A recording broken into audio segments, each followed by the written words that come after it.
There we go. Let me know if you can see me, you can hear me, and everything looks and sounds okay. That would be absolutely fantastic if you could do that. Then we'll go through the usual couple of welcomes and those kinds of things. But first of all, let me just quickly say thank you so much for joining me on this kind of last minute live. I was kind of feeling it's been a while since I've done a live stream, and I thought it'd be a bit of fun to kind of hop on, take a little look back at some of the things about the last couple of years, well, the last year. Okay. That okay? So with volumes, everything's okay? Not peaking, not too loud, not too quiet. Sorry to jump around a little bit. Let's just make sure everything is working the way it needs to. Yeah, so if you could let me know if the volume is high enough. Brilliant. Thank you very much, everybody. You are absolute stars. Okay, so like I say, tonight's live stream is basically where we can have a conversation about what you kind of had, the experiences you had last year in 2021. And I'm going to go through some of the good things that I think happened in 21, the bad things that happened in 21, and some of the things that were interesting, shall we say. But like I said, this is a two-way conversation, so I would love you to tell me the positive things that happened to you, the negative things that happened, tools you found, those kinds of things. As always, though, before we do that, if you are new to the live stream, do hashtag new in the comments section. And if you are an old timer, you've been joining me for a while, do hashtag old in the chat section.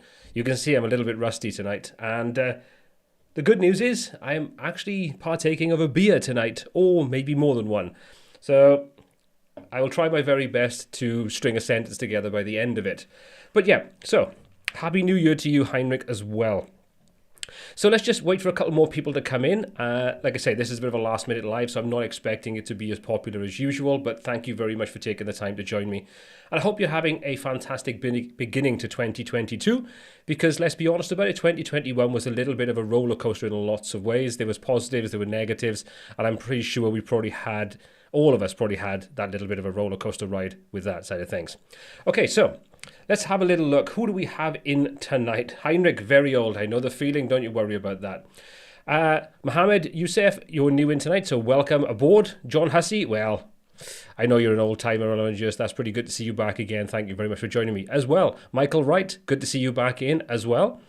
Ronald DeRoik, I hope I said that right, because I want to say Ronald DeRock, which would be an awesome name. Let's be honest about it. And we've got, I'm not even going to say that, but I will pop that up on screen. Good evening to you as well. I'm not even going to try saying your first name because I will make an absolute pig's ear of it, and I do apologize in advance. So, yeah, let's remove that from there. Mavro, good to see you in tonight. Stratos, always a pleasure to see you in as well. And as always, I will say a little shout out to Stratos. If you are looking for tutorials on Oxygen, Elementor, Cadence, all those kinds of things, go and check out Stratos' channel over on YouTube. Just do a search for Stratos Tutorials and you'll find his channel there. So make sure you go and take a look at that and subscribe to his channel because he's doing some fantastic work. And let's be honest about it, when you're creating content on YouTube, it is not an easy road. So share the love. Come on, let's get Stratos' subscriptions right up there. Let's get the subscribers up. Okay, so let's have a little look. Who else do we have in? Riviera Kid, good to see you in again. Goran, always a pleasure to see you as well. Belek, good to see you. Hi, Paul. I want to thank you for your video to create for Crockerblock. My pleasure. Absolutely my pleasure. Stick with The Rock. Absolutely, Ronald. That is an awesome name. So we're going to go for Ronald The Rock. Okay. Cool. Els, good to see you in tonight as well. Hope you're doing well. Hope everything's okay. And I hope the little pooches are all well as well. Okay. Travis, good to see you in.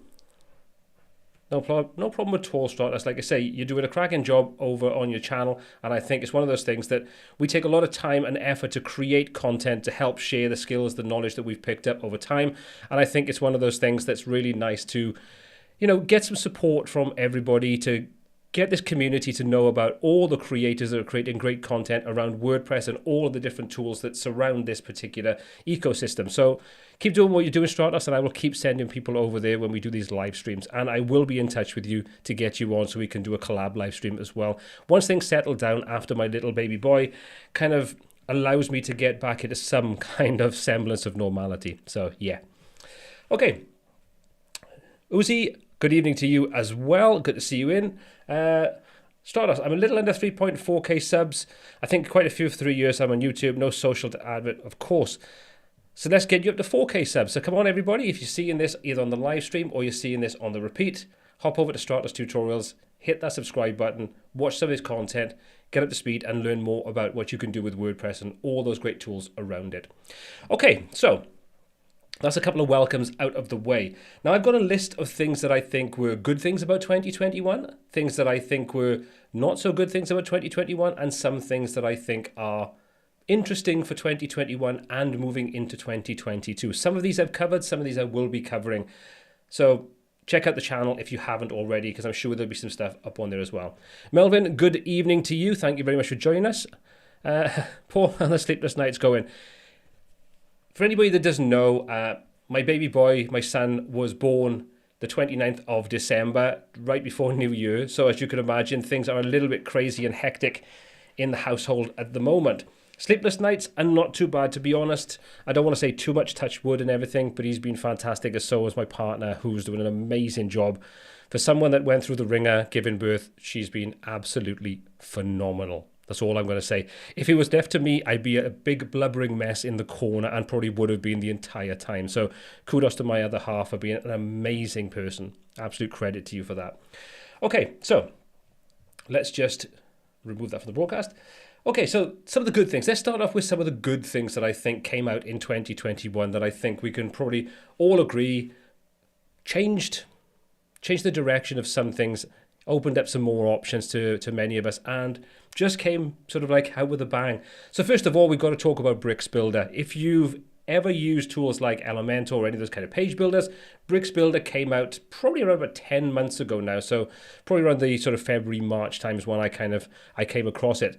And while it started off with a few sort of things that people weren't overawed with, what they did do was come out of the gate swinging with a pretty respectable feature set that really did open up some possibilities in a version 1 of the software. So really, really was good. But what I'm kind of liking about what Bricks has done and is doing in comparison to some of the other page builders and tools that are out there is it's asking the community, it's polling the community, and it's creating the tools that the community actually wants.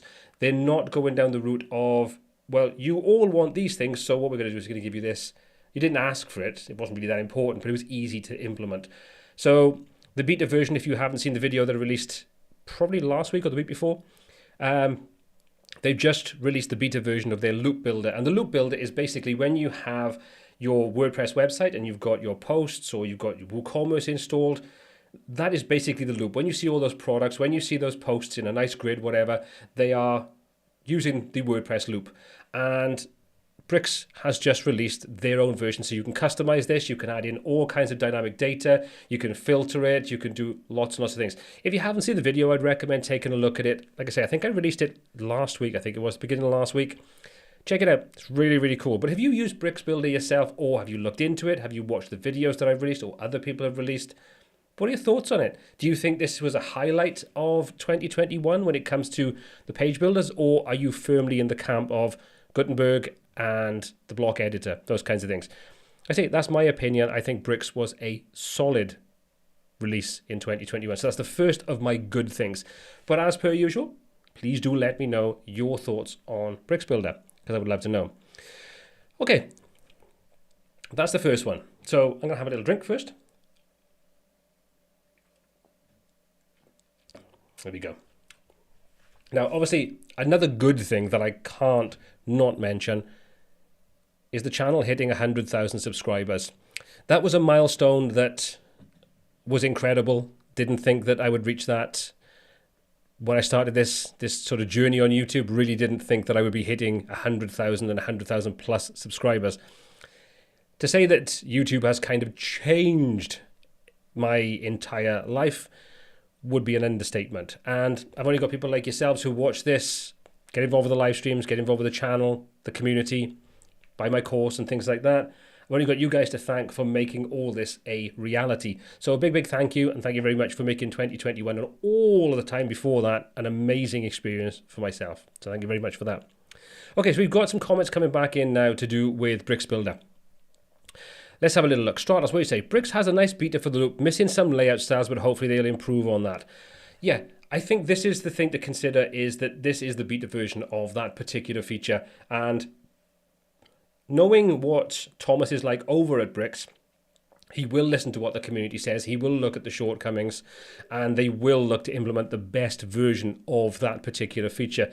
And again, like I say, this is one of those things that I really do appreciate, the level of involvement that they have with the community, listening to what is being asked for, listening to the comments and the feedback.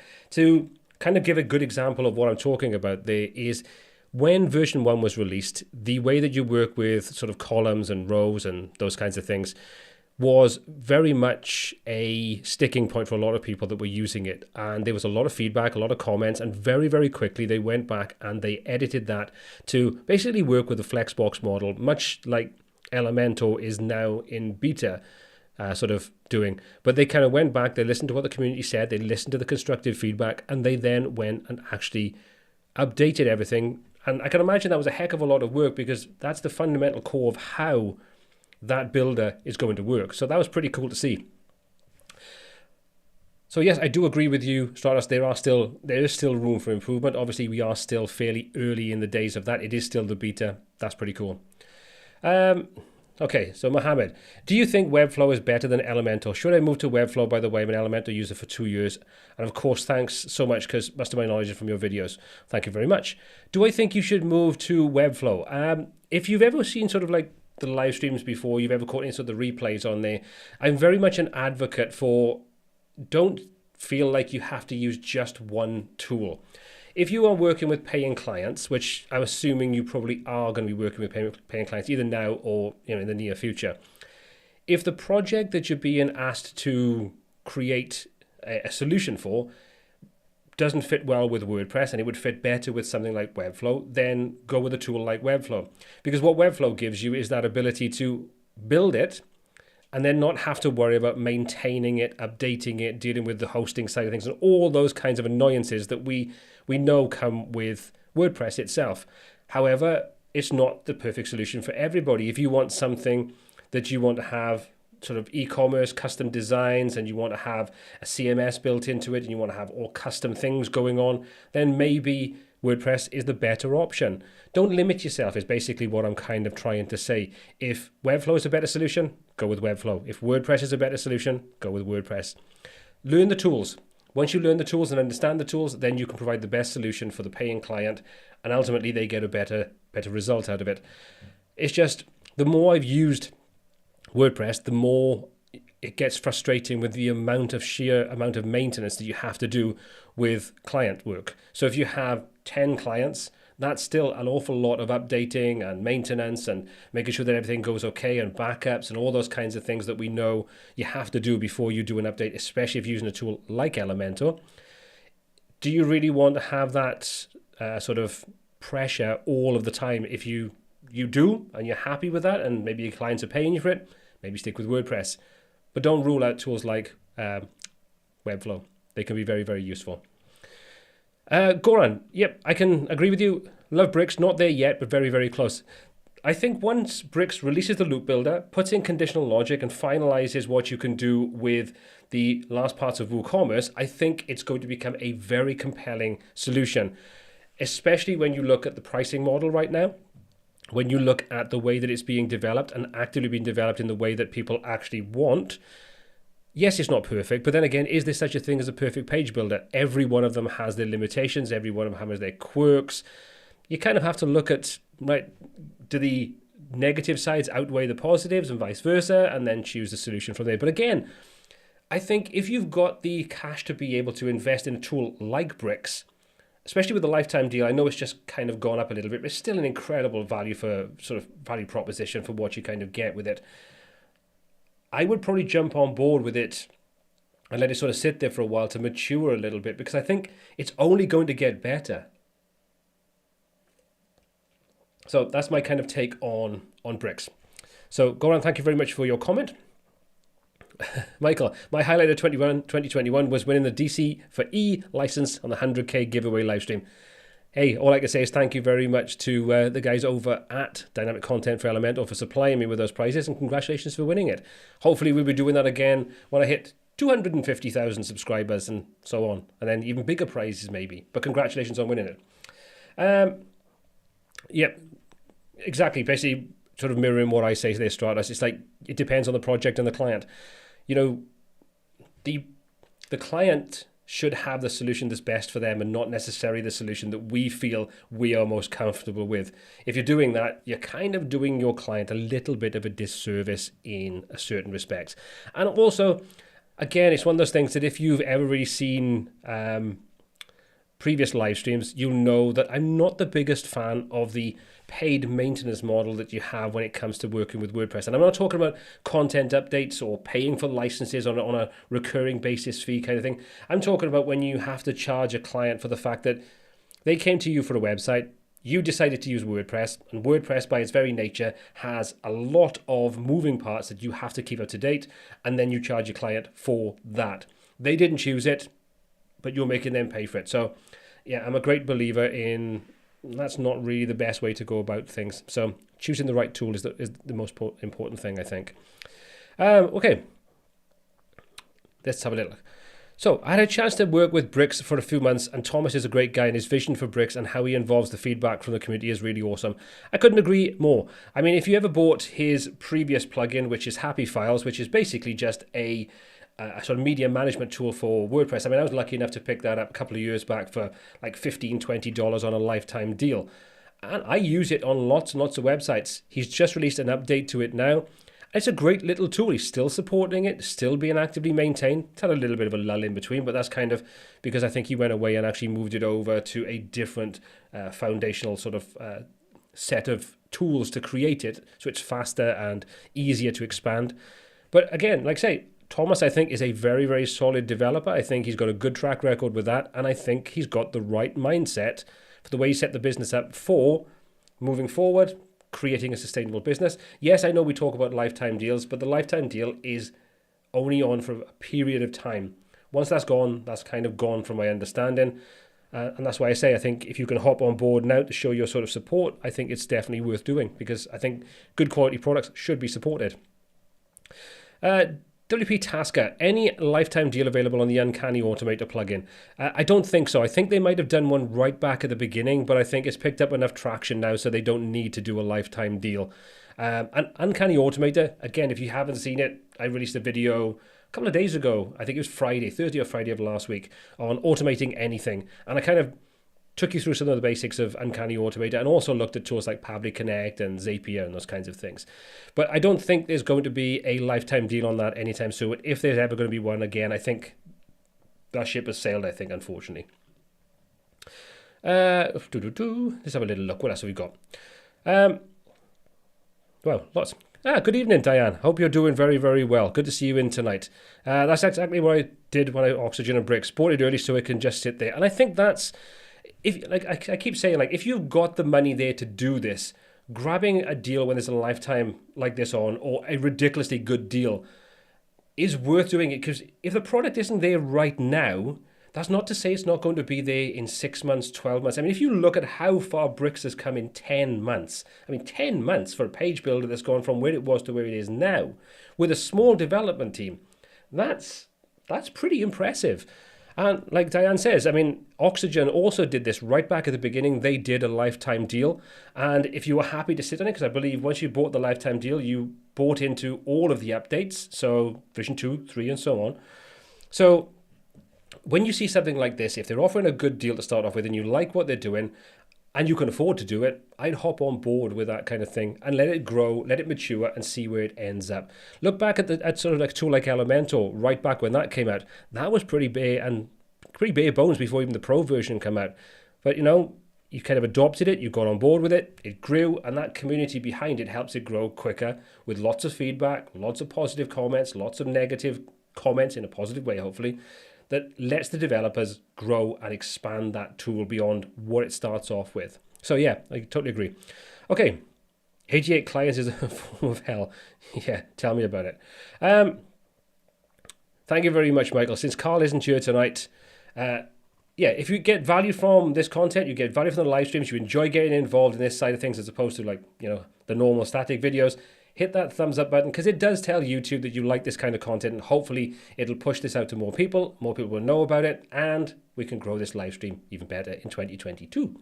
Okay, so now we've seen some of the things that we talked about. Let's have a little look at what else. Let's take a talk about some of the bad things that happened in 2021. And I'm pretty sure you can probably guess where I'm going with this.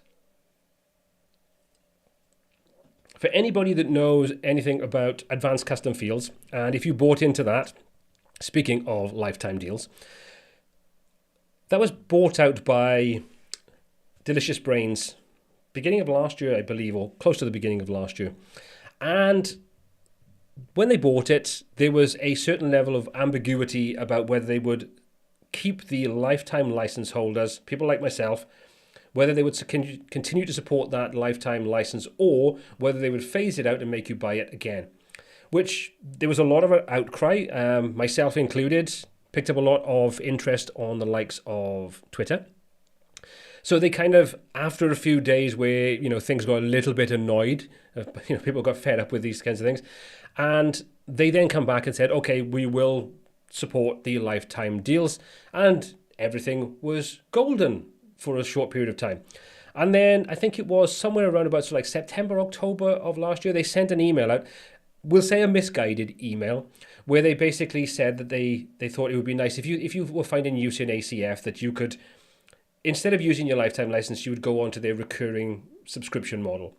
And again, there was a lack of support for that by a lot of people. Some people were happy with that.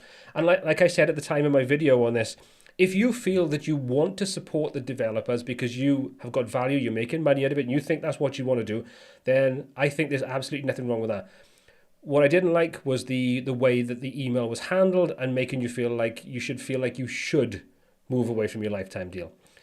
That's one of the things that I think was a bad move. And it wasn't just Delicious Brains, and it wasn't just Advanced Custom Fields Pro last year. There were other things. Speaking of Carl, they say if you speak of the devil, he will appear. So Michael, you've been sacked. Carl, you're back on board.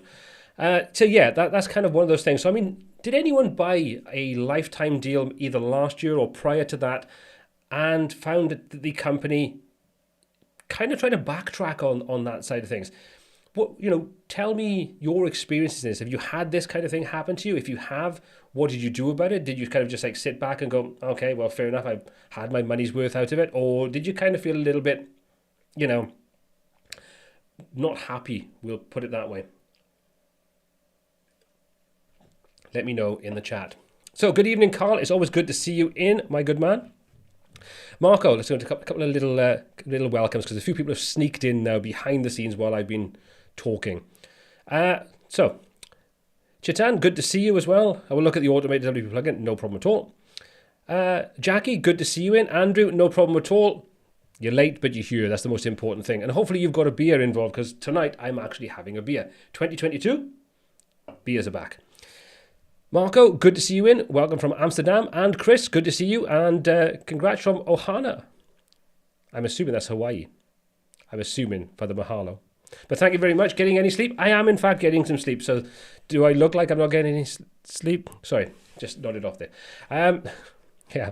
Alan, good to see you in. Video Boy, good to see you as well. Walter, good to see you in as well. So hopefully I've covered everybody that's joined us and have commented. So again, like I say, thank you very much for being here tonight. Mark Harris, good evening. And, Walter Hay from Texas. I bet it's a damn sight warmer over there than it is in the UK right now. Have you seen the new Crocobot plugin that works with Oxygen Port? Ooh, no, Marco, I haven't seen that.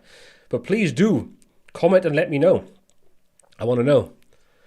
Elstech, still mourning the demise of extra. It has actually gone, has it?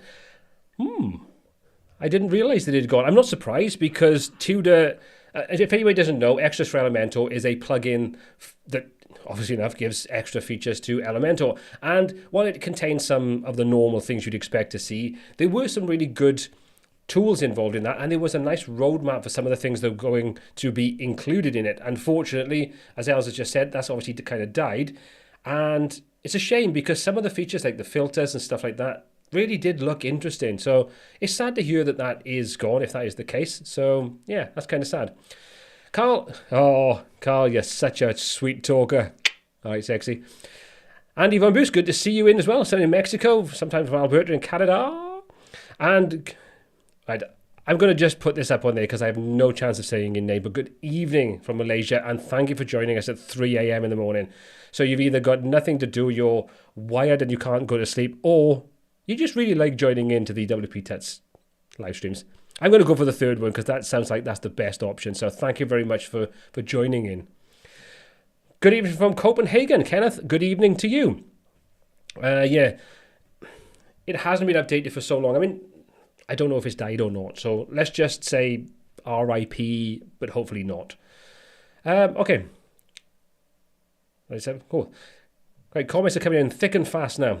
So I do apologise. Insight before action. Hey, Paul from nearby from Swansea. Good evening, Swansea. You're probably cold like I am as well then. Sproink. That's absolutely bloody awesome name. I love that one. Sproink. That's awesome. Good evening to you, Sproink. Yeah, that definitely wins the award for best name on YouTube tonight. Work on my client site while listening to you. Let's hope I don't distract you too much then. And Chetan from Brisbane. Down under. That was a terrible accent. I do apologise. Okay, so we've covered one of the bad things then with the acquisition by Delicious Brains of ACF. Let's go on to some of the interesting things. I want to kind of just like keep this a bit of a balance going on here. So one of the things that kind of came out towards the end of 2021, I think it was the end of 2021 anyway, was Fugly, spelt with a C. And if anybody doesn't know what it is, again, I covered this. It was a lifetime deal over on AppSumo that disappeared very, very quickly. So they said they sold out, but I don't know. But Fugly is basically a plugin for Gutenberg that is very much like a page builder for Gutenberg, but it also included a license for Advanced Custom Fields Pro, which meant that if you bought that, I mean, I think I bought the 5 license version over on AppSumo. So I sort of grab it, so I think, well, 5 sites gives me enough scope to test things out, create content for it, and not have to worry about only having one site, which is a bit of a pain. It's an interesting plugin, and I was watching a video yesterday where they're showing the latest update and some of the new features where they've got interactions. Now, if anybody's used Gutenberg, you'll know straight out of the box, Gutenberg is a little bit crap. You do need to add to it things like, a tool like Fugly, or, cadence blocks, or stackable, or, what's it called? Generate blocks, something along those lines to actually make it a more usable platform. But Fugly really did open up some interesting options. And like I say, the video I watched yesterday, which is from a couple of days ago, and they're talking about their new interactions. And basically, imagine if you want to create an accordion. Well, normally with a page builder, you literally just put in the accordion widget and then you just, type your bits and pieces in. And you can style it a little bit, and that's about it, really. With this, though, you can actually build it completely from scratch and then use interactions to actually make it work. So, for example, let's just say you wanted to have a certain type of animation when you open things up. You wanted to have everything collapsed. You wanted to have different accordions on different parts of your page, but you wanted that when you opened the accordion, let's say the first accordion, you expanded that there, and say your 5th accordion was already open in a different accordion completely, that would then close up and that would open up. You can do all of that kind of thing with interactions. So you could basically build almost anything you want that you've got in most page builders by using these interactions. If you haven't seen the video, do a little search for Fugly. This is Cwicly. So, a bit of a weird spelling, but have a little look for it, because I think it's exciting. It's another one of those things that if you want to work, or you have to work with, Gutenberg, I think this could potentially open up a lot of options. It's one of those tools that I'm kind of excited to sit down and play with. It uses the full Flexbox model, so you've got all of those key kind of component things in there. You've got advanced custom fields supported directly inside the tool itself. I think it's a pretty cool looking little tool. Here, come on, Carl. Where's the link for Fugly? Let me just have a little look. Let me see if I can pull up the page for Fugly, so I could at least share that with you guys. Good man. Carl's on the ball, see? Anyone think I paid him? Okay, so let me just see if I can share my screen with you a second. So this is basically the... well, let's get rid of that a second. I've got Okay. For anybody that wants it, Carl, there's the link. Okay. So it's just quickly.com. But have a look at it. I mean, pricing wise, I have no idea what the pricing is at the moment. So let's have a little look. $49. Now, if anybody watched, again, I've done a lot of videos recently. If anybody watched my video a couple of days ago, which is about the pricing for lifetime deals and pricing for plugins and all those kinds of things, one of my big bugbears on there was the price for a single license, which was always something stupid, like $50 for one website and then $99 for 1,000 websites or whatever. But, excuse me, it's nice to see that with Quickly, they actually give you 3 websites. So you're talking about, what, $15 per site, somewhere around there, give or take a pound or two. And you get updates and premium 24/7 support and the designer templates. I didn't think the designer templates were that good, but I think the fundamentals of the tool itself were actually quite promising. Obviously, not giving you much information on here, but I would suggest having a look at it because it's kind of interesting. It is, I think it's doing something very different to what most of the plugins that work alongside, sort of Gutenberg are actually doing. So if you haven't had time to look at it, have a look on there. And let me just go back, see if I can find the video that came up the other day. Yeah, it's not on there at the moment. Just do a search on YouTube for Quickly. And I think it was like one of the most recent videos about the new features in version whatever it is, 1 point something or other. Have a look at it because it was really interesting. Okay. Oh, Marco, they'll be back in June on AppSumo. Will they indeed? That's interesting. Okay. Right, that's good to know. Oh, see, now, I'm going to come back to that in a minute. We'll talk about which ones I prefer and different things a little later. Okay, so we talked about some interesting, we talked about some bad. Let's go back and take a look at a good one. I'm going to give them some credit. Elementor finally added custom breakpoints.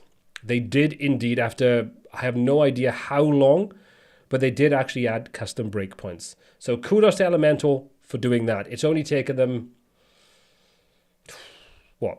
3 years, 4 years, something like that? Okay, yeah. So congratulations, Elementor. You did something that everybody wanted, just took a long time to do it. So, yeah, okay. Jackie, I'm assuming you're talking about this site sucks for mobile when it comes to Quickly. And you are right. A lot of people commented on that saying their site sucked. But is that down to the tools or is it down to the people that designed it? Like I say, their designer templates that they include with it, I didn't think were particularly that good.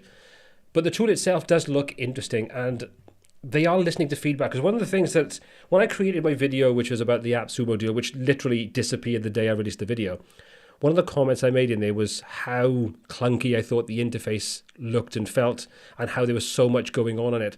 And looking at the video yesterday, I'm still yet to install my copy to try it out. But looking at the video yesterday, they look like they've actually listened, taken that on board and updated the interface and made it look a lot more sleek. And the nice thing was the one guy behind the plugin, when I released my video a couple of days later, reached out to me saying, thank you very much for the feedback. Thank you very much for the comments and taking the time to do the video. They're going to take a look at what I've said and try to implement those different things and a few other bits and pieces, which I thought was genuinely nice. Didn't need to contact me, didn't need to say anything about the video, could just let it kind of slip by.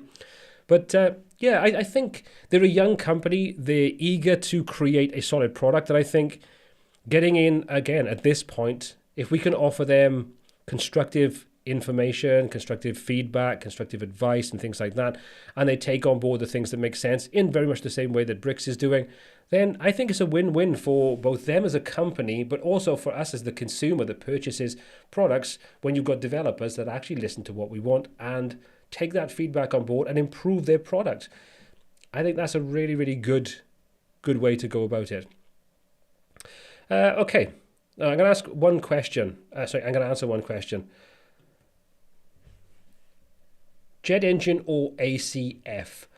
Now, this is, again, one of those things that I don't think... When I released my video probably 2 years ago where this question gets brought up a lot, which one do I recommend, which one do I prefer, and those kinds of things, I'll give the same answer that I kind of give when it comes to using WordPress or using Webflow or using another kind of tool. It's using the right product for the right job. ACF has benefits. If you don't want to use Elementor and you want to have control over things, and you want to be able to just basically customize everything about it. You want to create your own blocks inside Gutenberg, and you want to integrate ACF data into it, or dynamic data, I should say, then ACF is a great solution. If you want to have an all-in-one product, then Jet Engine is another great solution. If you want to work with Elementor or you want to work with Gutenberg, I mean, Jet Engine now works and supports quite a lot of Gutenberg anyway. I don't think there's a wrong one. The big difference is that ACF on its own is just meta fields. So you don't create custom post types inside there. You're limited to what you can do. It is one part of a bigger puzzle, whereas Jet Engine is a more complete puzzle that unfortunately doesn't have everything that ACF has. Whether those things that are missing in Jet Engine currently are important to you, at which point you could use ACF. And again, this goes back to my same thing where I say, learn the tools and use the right tool for the job. Don't pigeonhole yourself into, I bought Jet Engine, I bought ACF, I've bought Metabox, whatever it is. Don't just think, I bought that and now I'm only going to build sites, build designs, work with just that product. You're limiting yourself, you're limiting what you can achieve, you're potentially limiting the projects you can work on. Test those tools out. I mean, the cost of entry for ACF for a single site license is minimal. I mean, you can use the free version and get probably 80%, 90% of what you'd need done with the free version. And then when you want the pro version for a project, well, buy the pro version. Jet Engine, I believe you can still buy it as a standalone plugin, and I think you still can anyway. And that was like $20 odd for a single site license. Buy them, learn them. These are all things that help make you a more rounded designer, developer, whatever you want to call yourself. Have as many tools as you need in your toolbox to create the right end result for the person, the company that's paying you to do that job.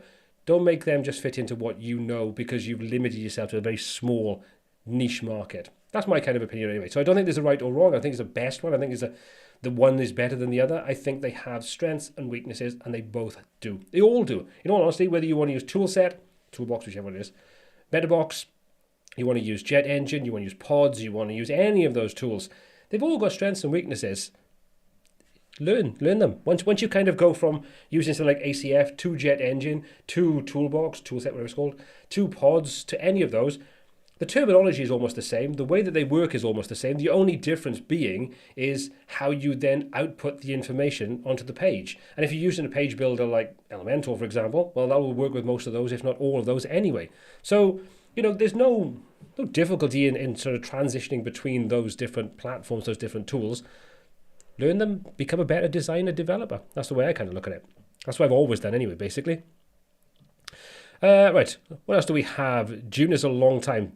You're absolutely right. But if we know it's coming back, again, it's one of those things that for the cost of grabbing that 3-site license, $49 is not a huge investment in your business moving forward. One client, you paid that back tenfold.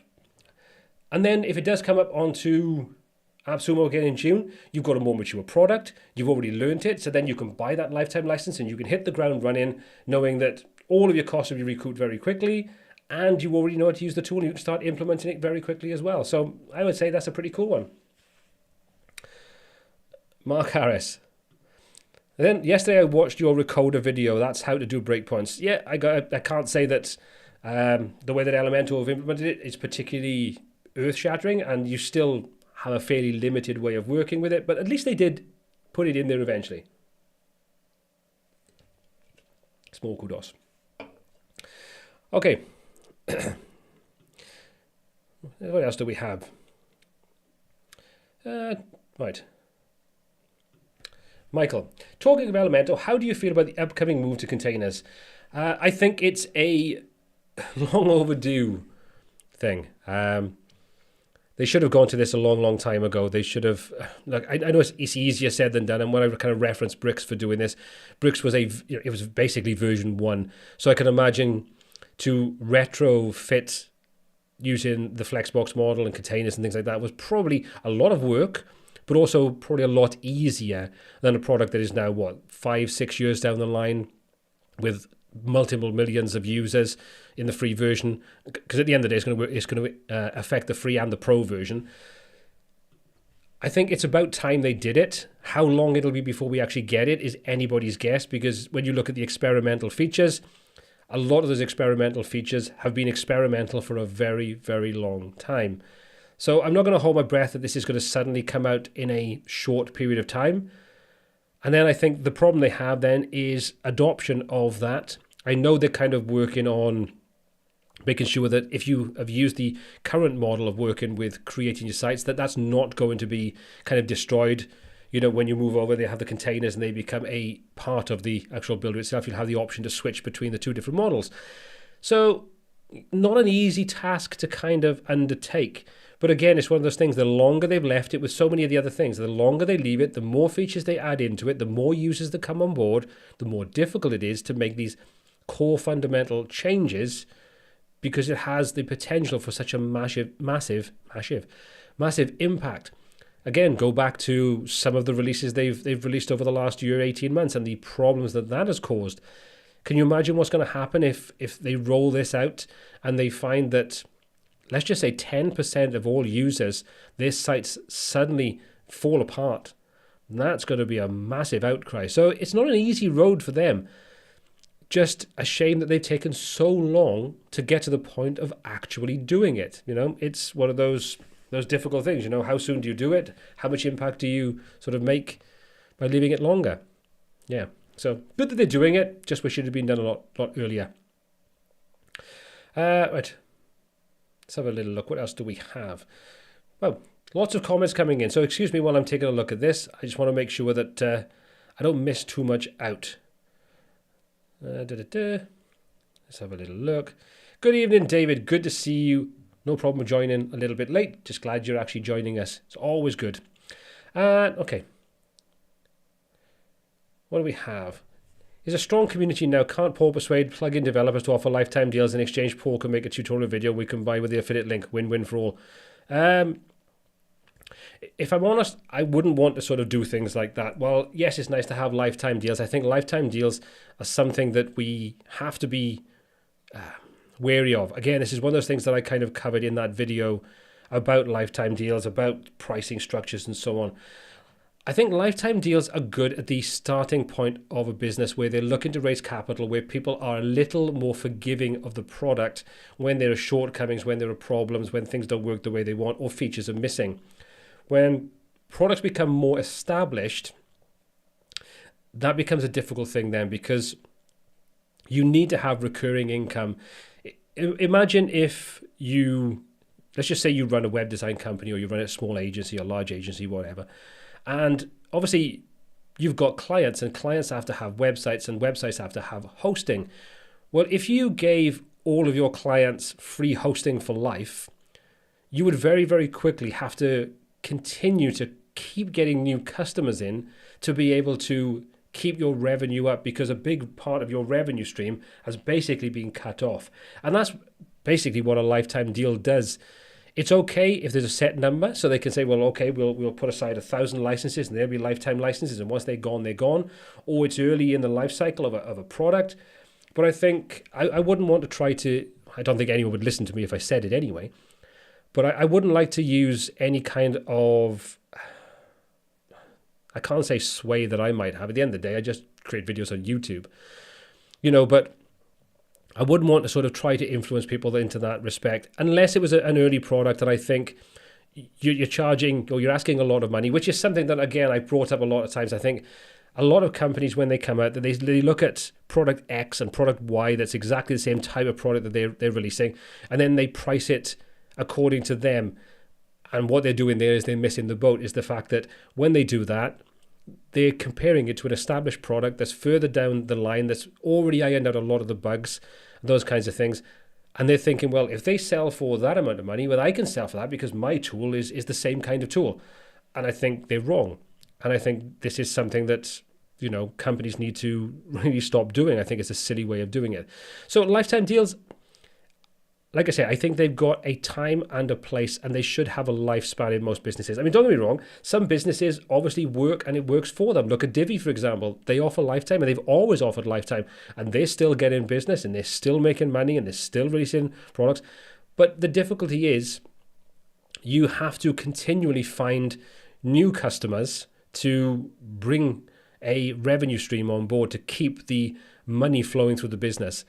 So lifetime deals, like I say, I think are something that they can be dangerous if they're not done in the right way. Okay, so hopefully that's answered that question and kind of give you my point on it. Floria, I hope I said that right. Is Bloxy plus Elementor okay, or should I be using Gutenberg?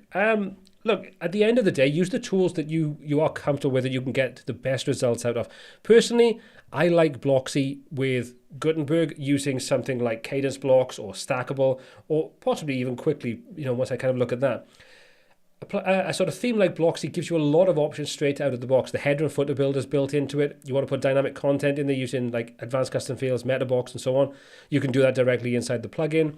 If you have the pro version of this, you can use the sort of ability to inject different designs into different part of the templates. There's a lot of flexibility involved in Bloxy that you may not need to use Elementor for.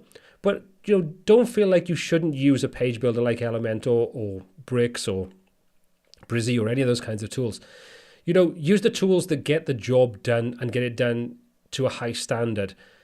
Yes, you're going to take an impact upon your load times because, like it or not, and argue as much as you kind of want to in the comments and things below, a page builder will always have a bigger impact upon load times than just a well-coded theme. A badly coded theme can still be painful to work with.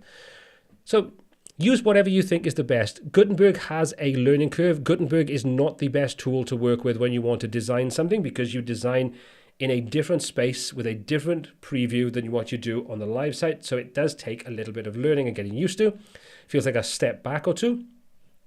But yeah, if that works for you, you may just need to spend a little time optimizing things, removing scripts that are not needed on pages that don't use Elementor and things like that. So use the tools that are the best for you to get the job done at the highest standard. And in the meantime, learn to use tools like Gutenberg, so then you have more options moving forward. If you want a quick, sort of easy site to design and load and those kinds of things, Bloxy and Gutenberg is probably a slightly better combination than Bloxy and Elementor.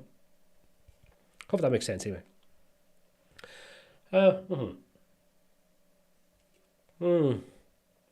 Okay, Marco, I'm gonna come back to this one. Sorry, we're hitting the microphone. Zion Builder is going to be a big one. They're still developing. I'm not so convinced. I tried Zion Builder. They contacted me quite a while ago and asked me if I'd look at creating some content. And as I do with most companies, if I actually get back in touch with regards to this kind of thing, I'll either buy the product myself or I'll have a license for it so I can test it out and see if it's something that I would like to create content on, and then look at it from that point on. And I tested Zion Builder. Wasn't impressed with it. I felt it kind of like it was a combination of Divi and Visual Composer in its interface, which is not particularly great because I don't really like either of those. I found it really buggy. Hopefully they've kind of addressed a lot of this, but when I've listened to other people talking about it, the kind of general consensus is it is still quite buggy. So for me, Zion Builder, I don't see that really creating any buzz at this point in time. I don't see what they're doing that makes them stand out. If you compare the buzz around Bricks, for example, compared to Zion, I think Bricks has a bigger buzz around it because of the way it's being handled. So for me, Zion isn't one that I would want to... I mean, again, this is one of those ones that's been on AppSumo and still is on AppSumo for a lifetime deal. And I looked at it and I thought I wouldn't want to put my money into it because I didn't think it was a strong enough product at this point. Hopefully, again, it's one of those things I would love everybody that creates tools to succeed, but I think they need to take a look at what the problems are and address those problems to create a more solid product before sort of adding new features and things into it. Okay, so as Stratos says, Zion has major bugs that are not yet fixed, and I think that's a kind of consensus with a lot of people, is that there are still bugs in it. I think there are still good features in there. I think it has some strengths, but I think you have to look at an overall package and not just pick and choose the little bits that you do like in comparison to the bits you might not like. Okay. What else do we have? Carl, yep. LTDs are not a sustainable business model. For most businesses, they're not. You just can't afford to do that. And I think once you've got a big enough user base, this is where you should go on to that subscription annual payment model kind of thing, because you need recurring revenue coming in from happy clients, from happy customers, to allow you to develop and create a better product, to find those bugs, to add new features, all those kinds of things. You can't do that when you've got no money coming in, or you're spending a huge amount of money on advertising to get new customers in, or you look at going on to sites like AppSumo when you've already been out for quite some time. Again, that's one of those things that in many cases that should lead you to question, why are they going on to these kinds of sites if they've been around?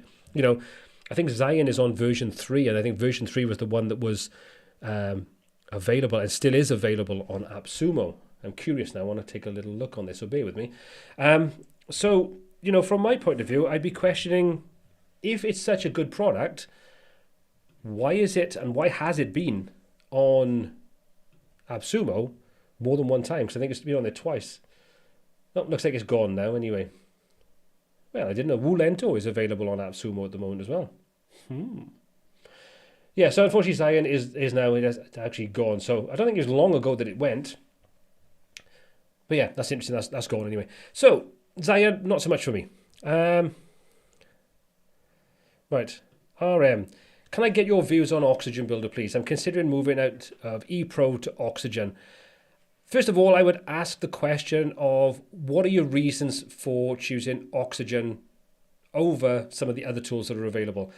Stardust is probably a more qualified individual to give you feedback on Oxygen. He's done some great content on that. And again, like I said at the beginning of this live stream, I would recommend hopping over to Stardust Tutorials on YouTube and check out some of his content. Like I say, he's done a lot of content on the likes of Oxygen. I think Oxygen is a solid product. I think it's got a lot of really good things about it. Speed is definitely one of its strengths. And I think that's definitely where a lot of people have jumped over to Oxygen because of that. And it has, you know, if you want to work with CSS and selectors and things like that, and you want to have a faster workflow than a tool like Elementor, then it's definitely very, very good at doing those kinds of things. The things I don't like so much about Oxygen is the interface, for the most part, is okay. But when you kind of get into dynamic data, and this might have changed, I haven't tested it out in about the last 2 major revisions, so I might be wrong on this, I might be outdated on this, so Stratos, please correct me if I'm wrong, or anybody else in the comments. But I found that, especially when you're kind of doing the loop builder kind of thing on there, I can't think what they called it now, but I always found that to be really, really painful to use. It was like you'd update something and you'd literally have to wait seconds before the changes would appear. And that might not sound like much, but when that's seconds and you are tweaking and editing and you're creating complex layouts and things like that, seconds mounts up to minutes, minutes mount up to hours. It all gets a little bit frustrating. So I would say, what are you looking, sort of write a list out of what it is you think you're going to get out of Oxygen, and then take a look at the other tools that are out there. Because a lot of what you can do inside Oxygen is available inside Bricks. And it's probably available in more than just Bricks. Like I say, if you want to have that CSS side of things, where you can quickly change things globally and so on, you can do pretty much all of that inside Bricks Builder. Oxygen is a more mature product, but like I say, I think everyone has pros and cons. So yeah, I think maybe have a chat with Stratos, get his kind of feedback on there, say the kind of things that you're frustrated with Elementor and the reasoning why you're looking at moving over to Oxygen, and then, kind of make an informed decision from there. I think that would probably be how I would go about doing it, and that would be my kind of suggestion. I don't think Oxygen is a bad product. I just don't really like the interface and the user experience when working with it. There's certain aspects of it that I think still need to be improved. But as a product as a whole, it's a solid product. It has a lot of users that love what it does, and they love it for a reason. Okay, so what else do we have? Stratos, no, we're going to go past that. I am Veritas. Never met someone the same as mine. I'm assuming we're talking about my little brown mark in my blue eye. Funny enough, if that is the case of what you're talking about, I was in school with a guy that actually had exactly the same thing. So yeah, it is not common, but it is not uncommon.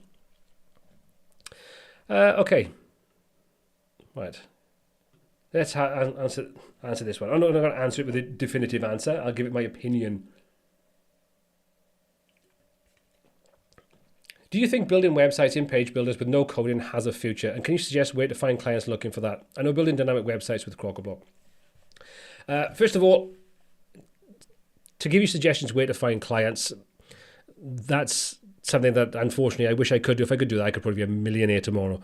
It's one of those things that it all depends on the market that you're in, the country you're in, the skill set you have, the area in the country that you're in, the demand for various different things. You know, there's a lot of variables there. And unfortunately, that's something that I could give you generic answers, but I don't think they would make any real difference. Do I think there's a future in building websites with page builders and no coding? Yeah, absolutely. I mean, I think that if you consider the fact that, let's just take WordPress as an example, it powers round about a third of the websites on the internet. Well, WordPress by its very nature is pretty much a no-coding solution. Yes, you can get in there and code things if you want to, but let's be honest about it. Probably 99% of people that use WordPress and 99% of companies that use WordPress probably don't do any kind of real coding. So there's always a market for no coding. Page builders, I think page builders will evolve. They already have. If you go back a couple of years back and you take a look at something like Visual Composer, where everything was basically starting off, you developed on the back end with boxes and blocks, and it was really lacking any kind of intuitive way of designing, that's changed into a much more WYSIWYG way of designing with tools like Elementor and Divi and those kinds of things. There will be a natural progression. Things will move on. Gutenberg will have its time, and Gutenberg already has enough of sort of many advocates that swear by it. But again, I think Gutenberg, for all its benefits, the big negative is the step backwards where there's the disconnect between the design in the back end and the look on the front end. So, take that for what it's worth from my opinion. But yeah, I do think there will, for the foreseeable future at least, be plenty of people making money by building websites by using Elementor and Divi and whatever tools you want to use. At the end of the day, most clients don't give a damn about what tools you use. They only care about you creating the website that they want and helping them make money or spread the word or whatever it is they're looking to do with their websites. So don't worry about the tools, just worry about what you produce and improve the quality of what you can do. Yeah, Alan, biggest bad for 2021 for me, the cost of plugins. Too many asking too much for very little. The cost of a full site is ridiculous now. Excuse me. I would have to agree with you. And again, this goes back, I'm going to reference that video that I released a couple of weeks back. I think a lot of companies are really not in the real world when it comes to plugins. I mean, you get some plugins that are, they have one function, they do one job, and they're asking more money than a page builder like Elementor Pro. And I'll use Elementor Pro because, like I say, it is the most well-known and probably most well-respected in certain regards page builder out there at this point in time. But when you kind of consider you can get a single site license for like $49, and then you're looking at a plugin that does one thing and they want $79 for one site, you kind of think, how does that make any sense? I mean, I will reference one company which I like their product, I don't like their pricing model, which is Elemailer. Now, Elemailer is a way of taking the Elementor Pro form and allowing you to create customized emails and things to send with it. And it's a really good product. There's a free version, I believe, and there's the pro version, and I covered the free version again in a video recently. But the problem with it for me is the fact that you're asking more for a plugin that just does one single job that you have to have Elementor Pro for. So like, I think it was $98 for a single site license. I think that's what it was. I think it was $98. And then $49 for Elementor Pro. And you kind of think, where did you come up with that pricing model from? Why do you think that a plugin that just literally takes one aspect of a plugin you've got to pay for, that's half the price of what you're asking for yours, and they might have changed their pricing structure by now, I don't know. It just doesn't make any sense to me. So I do totally agree with you. There's a real disconnect between how much people are asking for some kinds of plugins to what they're really worth. I mean, one of my biggest bugbears was email plugins. Now, don't get me wrong. I mean, I was looking at Fluent Form's, the pro version and the free version earlier on today. And they've come an awful long way. But if you go back a couple of years ago, you could buy a sort of like an email plugin, a forms plugin kind of thing. Yeah, form plugin, not email plugin. And it would have conditional logic and it would have all the usual things in there. And it would be, a good plugin. But they'd be asking like $299 for a 5-site license. It's like, sends a bloody form in. So yeah, I totally agree with you on that one. Some of these prices for some of the plugins are absolutely stupid. Jim, good evening. Good evening to you as well. Peter Tack, have I tested Seraphonite Accelerator yet? I got asked this question, I think on the Facebook group or on Twitter or somewhere the other day, maybe on YouTube. And the honest answer is no, I haven't yet, but I will be because you're not the first person to have asked me. Excuse me, I'm going to drink. You're not the first person to have asked me about this, and I will take a look at testing it out and seeing what kind of results I get with it. But it is one of those things, when it comes to any of these kinds of tools like WP Rocket and Nitro Pack and all those kinds of things, there are, every site is different. So, I mean, you could probably take one site and use one of these tools and you could get, 95 and 100 on, Google Page Insights and things. And you could take the next site and get nowhere near it. So there's so many variables, so many moving parts involved in that I think, you have to kind of be realistic with your expectations with it. But I will be taking a look at it for definite over the next couple of weeks because, like I say, a couple of people have asked me about this and I'm going to go away and take a look at it. So, yep, I will do, but I haven't yet. Okay. Aisha, I hope I said that correctly. I did do a tutorial on main WP for handling multiple sites, and any updated opinion on it since. There's only a couple of things that I wish that main WP did. I think I would love it to work, and this isn't really down to main WP, I don't believe. I think this is probably more down to WP Vivid Backup. I would like it to be able to trigger the automatic backup when you back up plugins. One of the things that I did a video on this again a couple of weeks ago, and I've done it prior to that as well, is one of the things I like about sort of WP Vivid Backup Pro, you have to have the Pro version for this, is you've got a feature inside there that when you update a plugin or a theme, it does an incremental backup, puts that either onto your sort of server or up to your sort of cloud hosting or wherever you want to put it. And then if you have a problem with that plugin, you can just literally roll back the plugin. So it just rolls back the database, rolls back the plugin, all the files and everything that go with it. And it's just a godsend. You don't have to back up the entire site, so it's a lot quicker. It's a lot more intuitive. And I've used it and I've updated things and I've had a rollback, and I love that feature. But currently that doesn't get triggered by main WP. So I would love it if it did do that. Other than that, the only thing I would like main WP to do is support more third-party tools. So for example, you can use it to monitor your site uptime with, I think it's Uptime Monitor. And I would like it to support more of those kinds of tools. So I've got a different tool that does my uptime monitoring, and I would like to have it connect up to that so I could have one centralized location. But again, one of the things I think maybe I need to go back and take a little look at main WP, maybe revise my previous video for the tools that I use, because I recently moved over to pCloud for my cloud storage for my backups and everything.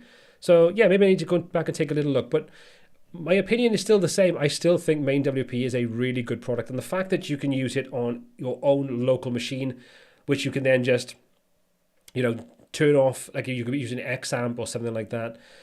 So you can run it on there. You can use that, so your security is improved because your main WP installation is not on a server, it's on your own local computer, and you only need to put that on when you want to use it. Adds an extra level of security. That's a really, really cool feature. But main WP on a whole, I think it's a great platform.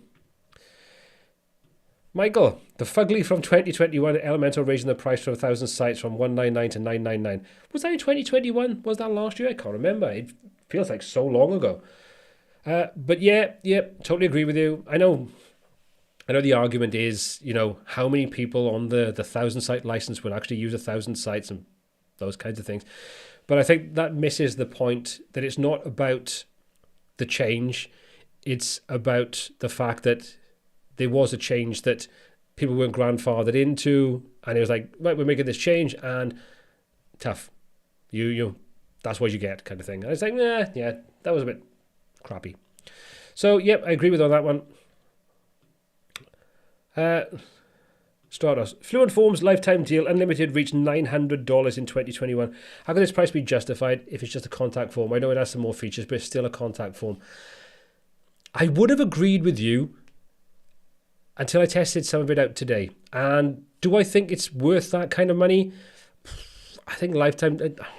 What can I say? I think when it comes to lifetime deals, if you've got a product that is a good product, I'm not talking about Fluent Forms exclusively here, I'm just saying in general.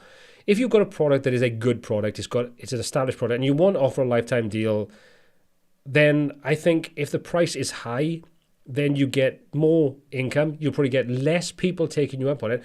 I mean, a good example of this is Crock-A-Block. Their lifetime deal originally was something like, what, $399, I think it was, something like that? Maybe even less than that. And there was a lot of outcry about that going up in price and so on. But I kind of understand the sense in these kinds of things, because when a product is early and they offer a lifetime deal, well, if you're going to keep a lifetime deal running, then you can't really keep it at the same price.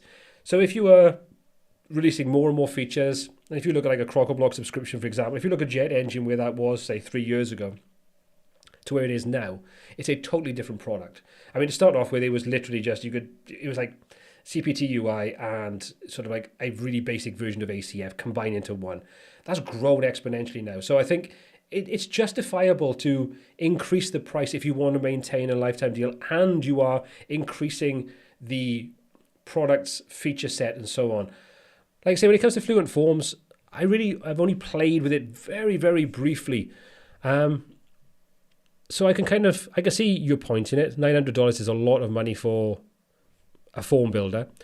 But I think, like I was saying when I mentioned form builders earlier on, I think they have come a long, long way.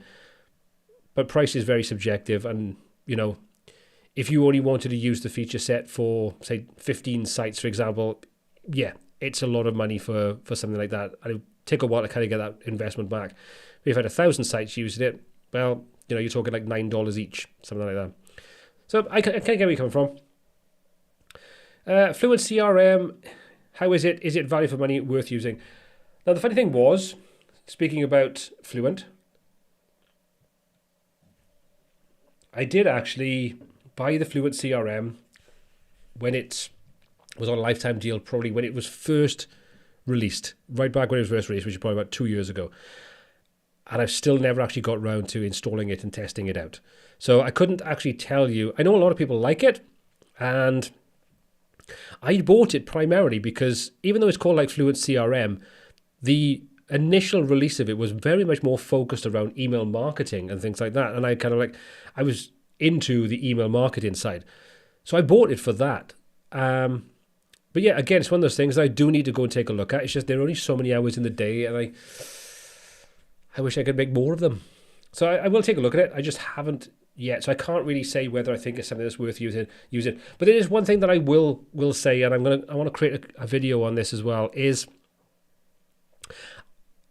WordPress is not the right solution for everything. I mean, like, you've got, like, I think it's MailPoet, which is like you're using WordPress as the sort of core of sending your emails. Like, yes, you need an SMTP server and all those kinds of things, but you're using that to sort of manage and deal with your email side of things. I don't think that's the right way to go about it, and the same I think would go for like a CRM. And I'm talking about proper CRM now, not like, some of the other things that are out there, and project management and email marketing and things like that.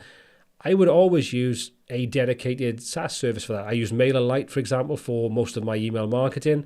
I use Plutio if I want to do sort of like project management. I use Notion, because they are tools that are dedicated to doing those kinds of things. And I don't have to stick that on top of something like WordPress and then deal with security, deal with hosting, deal with updates and plugins and conflicts, all that kind of stuff.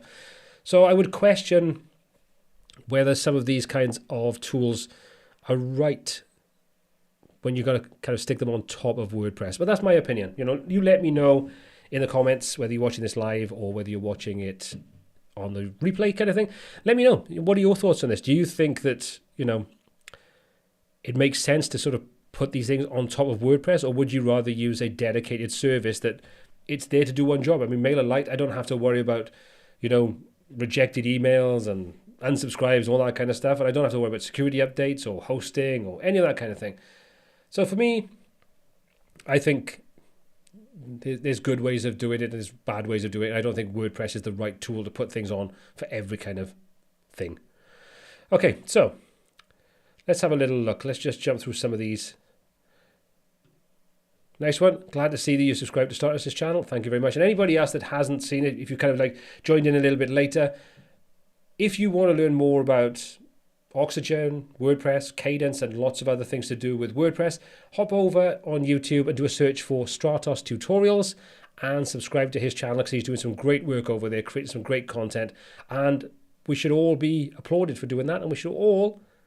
That does sound weird. I think, like I said earlier on, a lot of time and effort is put into learning and creating content to share it for a lot of time, no monetary gain whatsoever, and Stratos doing a stellar job over there. So please hop over and take a look at his channel and subscribe to it to get those numbers up, get the viewership up, check out his tutorials, and help yourself learn even more when it comes to WordPress.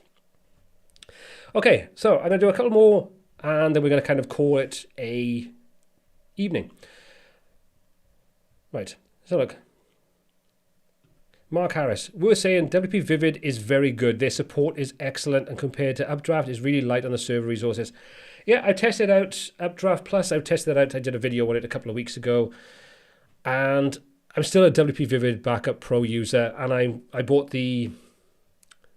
I think I bought the freelancer lifetime deal on that, and I think they might still be doing it. I'm not 100% sure, but I think that gives me something like about 50 sites or something. And I use it for pretty much all my key sites and a lot of my client sites because it means that I don't have to worry so much about it when, I make updates and things. I don't need to worry about that staging site and so on because it just does the backing up of the plugins and the themes and those kinds of things. And rolling back is very, very easy. Marco, you are absolutely right. Snapshots can be done in WP Reset. And the nice thing is if you use main WP and you have WP Reset, main WP will trigger WP Reset's snapshots feature, which will take a snapshot of your site with all the plugins and so on before you make updates. So if you do use WP Reset and you have that installed and you want to use main WP, you can combine those two together, which is pretty cool. Like I say, it's one of the things I did reach out to WP Vivid and ask them about it, and they did say, I think they said they would look into it, which unfortunately they haven't actually done that right now, but I would love to see it if they do that, because I think that would be icing on what is already very, very good cake. So yeah, the only thing I would say about WP Reset, and I love WP Reset, I think it's a brilliant plugin, is be careful with it, because if you use it to do snapshots and you use it for various different things like that, your database becomes incredibly big very, very quickly. So you need to make sure you clear your database out on a regular basis, because what it does is when you create a snapshot, it creates a snapshot of your entire database. So it duplicates all of your database tables inside your WordPress database. So you can very quickly end up with a database that's hundreds, if not thousands of megabytes in size, which obviously would have a speed impact. So just be aware that every single time you do a snapshot, it creates a duplicate of all of your database tables. I don't believe when you delete that snapshot, it deletes those tables. You have to double check on that. But just be careful if you are using it, that you keep an eye on your database size, or it can get very, very big very, very quickly. Okay. What else do we have? David, no, let's have a little look. Amelia's better. If you ever figure out how to make more hours in the day, I'd pay big bucks for that. So would I right now. So would I. But I don't think I can bend the space-time continuum just yet. Be good if it could, though, wouldn't it? Okay. Crockerblock should pay Paul to make a tutorial on jet bookings and jet appointment. I'm sure if they wanted me to, they probably would.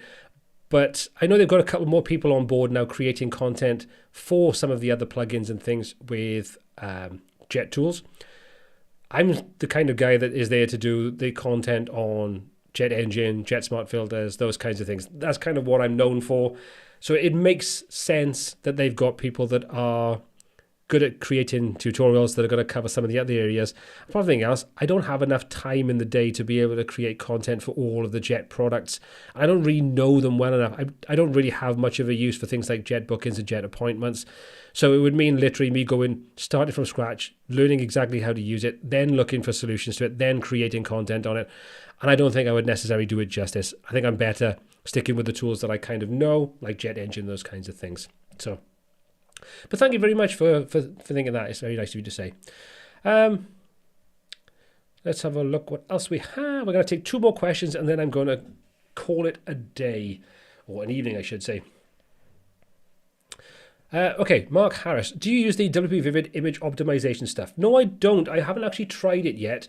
Have you tried it? Is it any good? I tend to find that because I've got, what's it called? Short Pixel.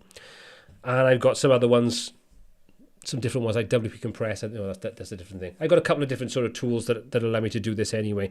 So no, I haven't actually tried the WP Vivid optimization stuff for the images.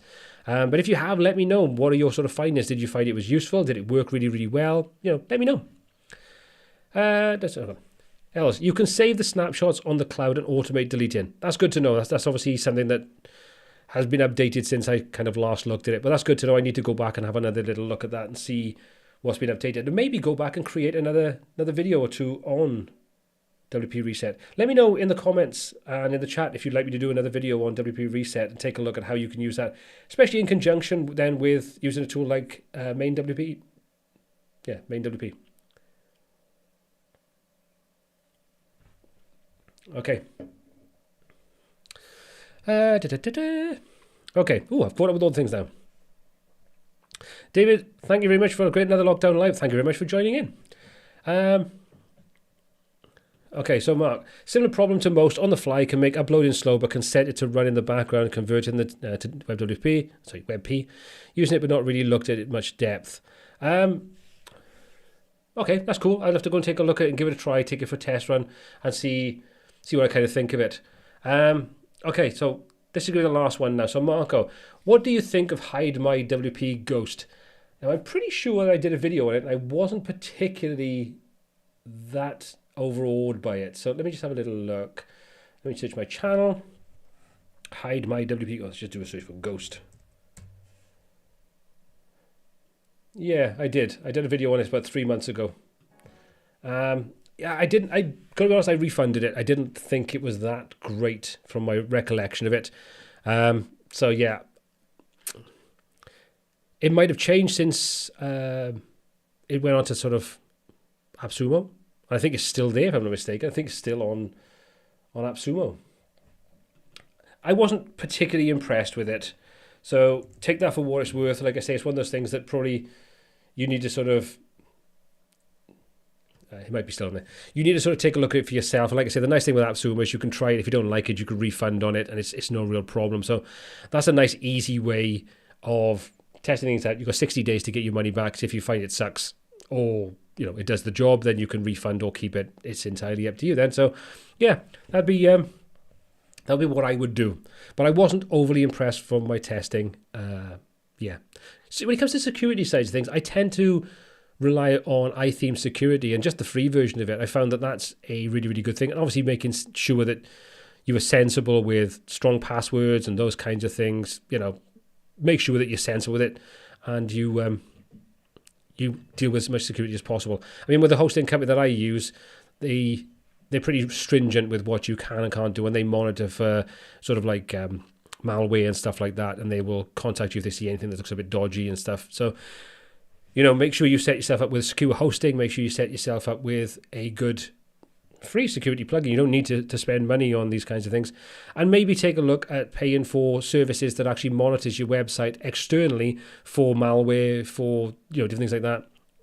The normal precautions that you should take when it comes to having a website online. Anyway, okay, let's have a little look.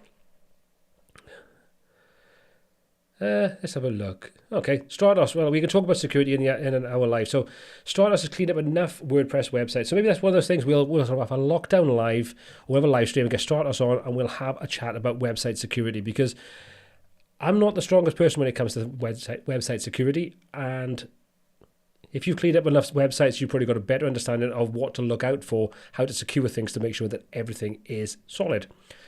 Okay, so I'm going to say we're going to call it an evening there. We are 8:20 in the evening in the UK.